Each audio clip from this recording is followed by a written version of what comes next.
Title: The Fall of the Last Black Pharaoh. Trosgord, Pandey.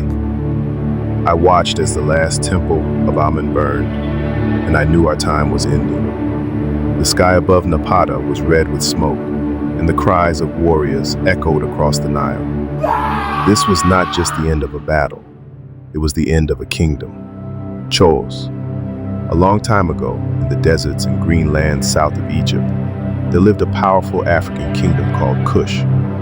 Its people were strong, proud, and deeply spiritual.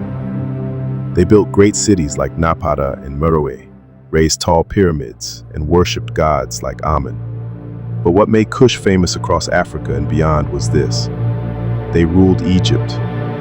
Yes, there was a time when the pharaohs of Egypt were not Egyptian. They were black kings from Kush. Chos, Pandey.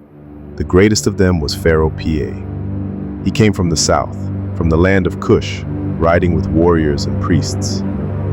Egypt was weak and divided, ruled by many small kings.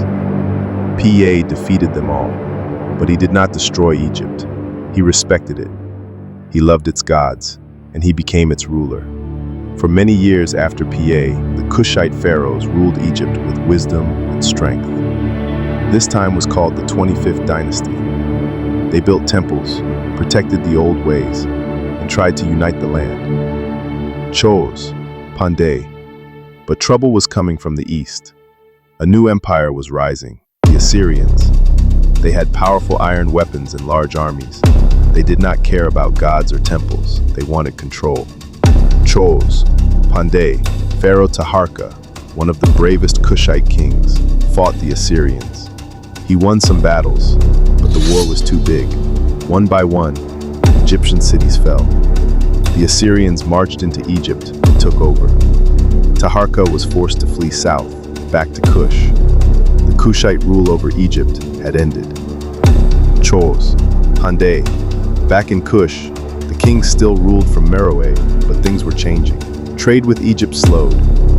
The iron tools they made could not save their forests, which were cut down for fuel. The land became dry. People moved away.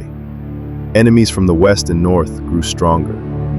The great kingdom that once ruled Egypt faded into silence. Chos, Pandey. But Kush did not die completely. Its pyramids still stand in Sudan. Its temples still whisper stories to the wind.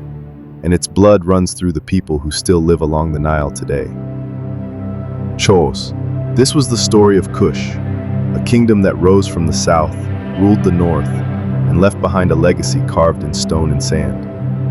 For more stories like this, please like, share, and subscribe.